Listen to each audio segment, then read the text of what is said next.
एग्जामिंग्स की इस वीडियो में आपका स्वागत है। आईबीपीएस पीओ, आरआरबी पीओ और क्लर्क की नोटिफिकेशन आ चुकी है, फॉर्म भरे जा चुके हैं और अब उसके एग्जामिनेशंस की डेट पास आती जा रही है। आज इस वीडियो में हम बात करेंगे इंग्लिश में क्लोज टेस्ट के बारे में। क्लोज टेस्ट एक ऐसा टॉपिक है जहाँ पे आपको हर एग्जामिनेशन में 5 से 10 क्वेश्चन देखने को मिल जाते हैं। किस तरह से इंग्लिश के उस डर को खत्म करके इंग्लिश में 25 प्लस आपको ले आना है, आज हम उसकी तरफ कदम बढ़ाएंगे। ये क्लोज टेस्ट का इस पर्टिकुलर सेशन के लिए पहला वीडियो है, पहला लेक्चर है, जो कि फोकस्ड होगा आईबीपीएस क्लर्क, आरआरबी पीओ और क्लर्क पे। आरआरबी पीओ और क्लर्क में आपको मेंस एग्जामिनेशन में इंग्लिश का पेपर देना होगा, जबकि आईबीपीएस में प्री एग्जामिनेशन जो कि क्वालिफाइंग होगा, वहां पे आपको इंग्लिश देखने को मिलेगी। तो हम शुरू से तैयारी करेंगे, बेसिक से उठा के लेके चलेंगे और आपको टॉप तक ले जाने की कोशिश करेंगे, ताकि इस बार कोई कसर न रह जाए, कहीं से आपका नंबर रुक ना जाए। स्टार्ट करते हैं। बहुत ही आसान सेगमेंट होता है अगर हम क्लोज टेस्ट को बात करें, क्योंकि क्लोज टेस्ट में आपको सिर्फ 2-3 चीजों का ध्यान रखना होता है। सेंटेंस फॉर्मेशन सही हो रहा हो, दूसरी चीज बेसिक इंग्लिश की आपकी नॉलेज अच्छी हो। आपको अगर क्लोज टेस्ट पे अच्छा करना है, अच्छा परफॉर्म करना है, तो आपको थोड़ा सा अपने वोकैब पे मेहनत करनी होगी। उसके लिए मैं आपको बताऊंगा कि आपको डेली कुछ वर्ड्स याद करने की जरूरत है। डेली अगर आप 5 वर्ड्स याद करोगे वोकैब के, तो आप एग्जामिनेशन टाइम तक एक अच्छे लेवल पे पहुंच जाओगे। बट बात वही आती है कि डेली करना ज्यादा बेटर होगा rather than एक दिन में 100 वर्ड पढ़ने बैठेंगे। तो without any further due, let's start the session. और अगर आपने चैनल को लाइक नहीं किया, सब्सक्राइब नहीं किया, तो वीडियो को तुरंत लाइक करिए, चैनल को सब्सक्राइब करिए, ज्यादा से ज्यादा लोगों तक शेयर करिए। हमको आप यूट्यूब, फेसबुक, इंस्टा सब जगह फॉलो करिए, ताकि आपके हर क्वेरीज का सॉल्यूशन हम प्रोवाइड कर सकें। Now let's start. In economics the term recession की बात हो रही है, ये जो आपका लेक्चर है ये रिसेशन के ऊपर है, ठीक है। In economics the term recession generally describes the reduction of countries gross domestic product. Country का जो जीडीपी होता है, जब वो कम होता है, जब वो गिरने लगता है, तो उसी टाइम को रिसेशन कहते हैं। यहाँ ये बताया जा रहा है फॉर लास्ट एटलीस्ट 2 क्वार्टर्स, मतलब 2 क्वार्टर में अगर आपकी जीडीपी गिर रही हो, तो वो आप रिसेशन में आ जाते हो। अभी रिसेंटली लास्ट ईयर एक कंट्री रिसेशन पे आई है। कमेंट सेक्शंस में आप मेंशन करके बताइए कि वो कौन सी कंट्री है। वो टॉप 5 कंट्रीज में एक है जीडीपी के वाइज, तो वो कौन सी कंट्रीज हैं। लेट्स स्टार्ट आगे। अ recession is dash by rising unemployment, increase in government borrowing dash. A recession इन, अब यहाँ पे हमको वर्ड फिट करना है कि कौन सा फिट होगा। A recession is imagine, depict, shown, visualize, characterize. ठीक है, अब हमको यहाँ बात कर रहे हैं कि रिसेशन को हम दिखाते कैसे हैं, तो कैसे उसको जज करते हैं कि ये रिसेशन है।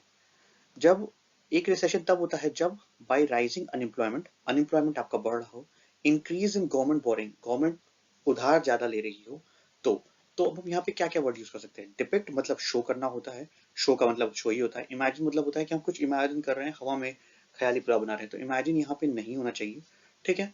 डिपिक्ट हो सकता है, शोन हो सकता है। विजुअलाइज मतलब देखा जाता है, या कैरेक्टराइज, तो यहाँ कैरेक्टर की बात हो सकती है। तो हमारा जो सही आंसर होगा वो कैरेक्टर की ही बात होगी, ना कि विजुअलाइज करने की, ना कि दिखाने की। डिफेक्ट मतलब भी हो गया। तो हम बात कर रहे हैं कि रिसेशन का कैरेक्टर कैसा होता है। वो उसका कैरेक्टर ऐसा होता है कि उस टाइम पे आपकी अनएम्प्लॉयमेंट बढ़ जाती है, गवर्नमेंट की बोरिंग बढ़ जाती है डैश, ठीक है। अब सेकंड आते हैं, increase in government boring dash, ठीक है। सेकंड क्वेश्चन पे आ गए। The increase in government borrowing dash of shares and stock prices. Increase of share in stock prices, variance in stock and share prices, more in stock and share prices, decrease। अब यहाँ पे क्या चीजें होंगी, जब गवर्नमेंट उधार ज्यादा ले रही है, तो शेयर की कीमत गिर जाएगी कि बढ़ जाएगी। अब ये थोड़ा सा ना, अगर आपको बेसिक स्टॉक की नॉलेज है तो वहां से आप ये सीधे कर सकते हो। नहीं नॉलेज है तो आप इस चीज को समझो, जो आपको नहीं पता है वही तो हमको सीखना है, जो आता है वो तो आप सही करके आ जाओगे।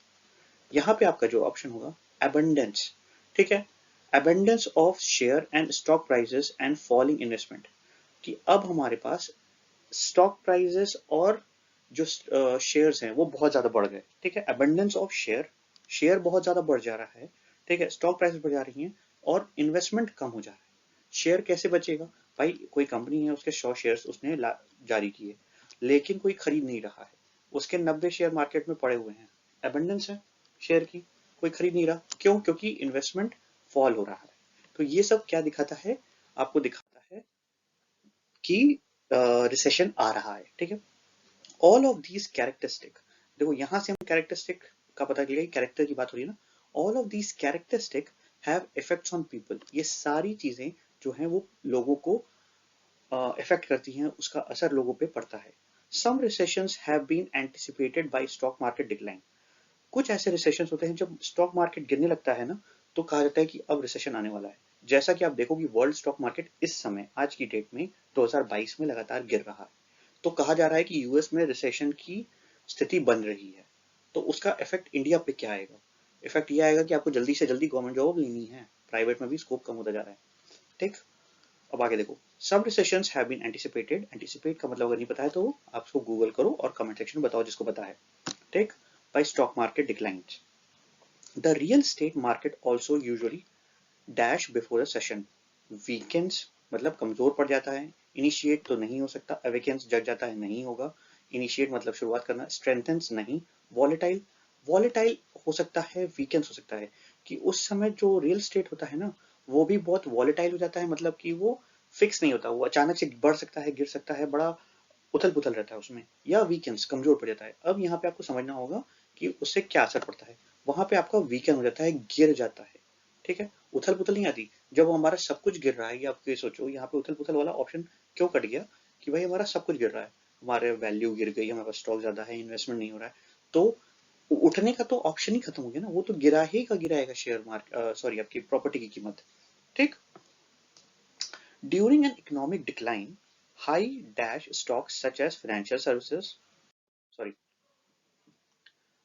during, sorry, the real estate market usually dash before a recession, ये हो गया था। ड्यूरिंग एन इकोनॉमिक डिक्लाइन, जब इकोनॉमिक डिक्लाइन करती है, high dash stocks such as financial services, pharmaceutical and tobacco, high yield maintained heavy result payment, high maintained stocks कुछ होता नहीं है, हाई यील्ड मतलब जिसका प्रॉफिट बहुत अच्छा आता हो, हाई हेवी, ये भी आपके ऑप्शन यही खत्म हो गए, result high result, high payment, high payment high result, result भी खत्म हो गया, यहाँ पे आपका जो ऑप्शन बचेगा वो क्या बचेगा, यील्ड, कि जो हाई यील्ड मतलब जो ज्यादा प्रॉफिट देने वाले स्टॉक्स थे, जैसे कि फाइनेंशियल सर्विसेज में अगर आप पैसा लगा दिए, फार्मास्यूटिकल मतलब दवाई में लगा दिए, टोबैको में लगा दिए, ठीक है, उसके बाद tobacco dash to hold up better, are want tend yearn made, are कोई वर्ड नहीं है यहाँ पे सेट होगा, हाँ, tobacco are to hold up better नहीं, tobacco want to hold better वो चाहता है बढ़ना, अरे कौन सा स्टॉक गिरना चाहता है, ये ऑप्शन भी खत्म हो जाएगा। उसके बाद टेंड, टेंड मतलब उसकी तरफ का झुकाव होता है, वो उस तरह से होता है, यहाँ एक टेंड वाला ऑप्शन आपको ठीक लग रहा है, यर्न फिर वही बात, मेड फिर वही गलत बात, ऑप्शन हो जाएगा, तो आपका यहाँ ऑप्शन हो जाएगा सी, कि वो कोशिश करता है कि वो बेटर स्टेट में रहे डिक्लाइन होने के बाद भी। However, when the economy starts to, however, when the economy starts to recover growth, मतलब जब वापस रिकवर होना शुरू करती है economy, stocks tends to recover faster, ठीक है, जो स्टॉक्स होते हैं, जो मार्केट शेयर होते हैं, वो तेजी से बढ़ना शुरू करते हैं। There is a significant disagreement about how health care and utilities tend to dash, ठीक है, tend to how, sorry, there is a significant agreement about how health care and utilities, health care, और ये बहुत ज़्यादा discussion का बात उठा है कई बार, कि किस तरह से हेल्थ केयर सेक्टर जो होता है और यूटिलिटी सेक्टर होता है, किस तरह से वो क्या करता है, रिकवर करता है, कब, इकोनॉमी के डाउन होने के बाद से। इन 2008 एन इकोनॉमिक रिसेशन, 2008 में क्या हुआ था, लेमन ब्रदर्स के कारण मार्केट क्रैश कर गई थी यूएस की, यूएस में क्या कहते हैं प्रॉपर्टी बबल की वजह से बहुत ज्यादा पैसा मार्केट में फंसा हुआ था और मार्केट क्रैश कर गई थी, तो 2008 में रिसेशन आया था। इन 2008 an economic recession was suggested by several important indicators of economic downturn, ठीक है, कई ऐसे इंडिकेटर थे इकोनॉमिक डाउनटर्न के जिन्होंने सजेस्ट किया था कि इकोनॉमिक रिसेशन आना है। दीज डैश, these, अब क्या क्या आएगा, these meant show numbered included या encompass, यहाँ पे included मतलब इसमें क्या क्या चीजें थी, हाई ऑयल प्राइसेस था, ठीक है, कि इंक्लूडेड, मैंने जैसे इंक्लूडेड का मेंट शो नंबर्ड कुछ का मतलब नहीं होगा, यहाँ पे इंक्लूडेड मतलब उसमें क्या क्या था, हाई ऑयल प्राइसेस था, विच लेड टू डैश, ठीक है, हाई ऑयल प्राइस जब हाई होता है ना उससे क्या होता है, उससे सारी चीजों का नाम रहता है, तो यह कह रहा है These included high oil prices which led to, जिसके कारण, led to मतलब उसके कारण क्या हुआ, which led to dash high food prices. Fearful high food prices नहीं, dangerous high food prices नहीं, abnormally high food prices हो सकता है, healthy food prices rise नहीं होगा, ठीक है, nutritious high food prices नहीं होगा. यहाँ पे ऑप्शन क्या बैठेगा हमारा, सी. abnormally मतलब नॉर्मल नहीं है, abnormal तरीके से बढ़ना शुरू हो गया food price due to the dependence of food production on petroleum. Petrol से कैसे फूड प्रोडक्शन पे डिपेंडेंसी होती है, आपका ट्रैक्टर चलता है, उससे पेट्रोल यूज होता है, आपका जो खेत में उगाया जाता है उसको मार्केट में ले जाने के लिए ट्रैक्टर यूज होता है, वहां पे फ्यूल प्राइस होता है. उसके बाद वो सामान मार्केट में आता है, मार्केट से आप घर पे लेके आते हो, उसके लिए क्या यूज होता है, फ्यूल प्राइस यूज होता है. तो कुल मिला के सारी चीजें फ्यूल से इंक्लूडेड होती हैं, ठीक है. Petroleum as well as using food crop product such as ethanol and biodiesel. ये जो इथेनॉल है ये भी क्या कहते हैं, आपका किससे बनता है भाई, इसी सारी चीजों से बनता है जो फार्म में यूज होता है. Biodiesel as and dash to petroleum, substitute to petroleum, alternative to petroleum, variant, element, integral. Integral part नहीं है वो, एलिमेंट नहीं है, वेरिएंट हो सकता है, नहीं हो सकता है, अल्टरनेटिव या सब्स्टिट्यूट बैठता है. अब यहाँ पे देखो क्या बैठ रहा है, and bio sorry crops products such as ethanol and biodiesel as a substitute to petroleum की अल्टरनेटिव टू पेट्रोलियम. अल्टरनेटिव है कि सब्स्टिट्यूट है, हम भाई अल्टरनेटिव की तरह यूज करते हैं कि उसकी जगह हम इसका इस्तेमाल कर ले रहे हैं, ठीक है. And global inflation, a substantial credit crisis, investment banks as well, ठीक है, dash as commercial bank in various and signs of contemporaneous economic downturn in major economy of the world, a global recession. ठीक है. अब यहाँ पे क्या होगा कि कह रहा है कि ये सारे फैक्टर्स होते हैं, इसके साथ जो इन्फ्लेशन बढ़ता है, सब्सटेंशियल क्रेडिट क्राइसिस मतलब बैंक भी अब कम उधार देना चाहती है, रिस्की उधार नहीं देना चाहती है, ठीक है. Substantial investment credit crisis, investment bank as well wealthy costly stand created established as commercial banks in various.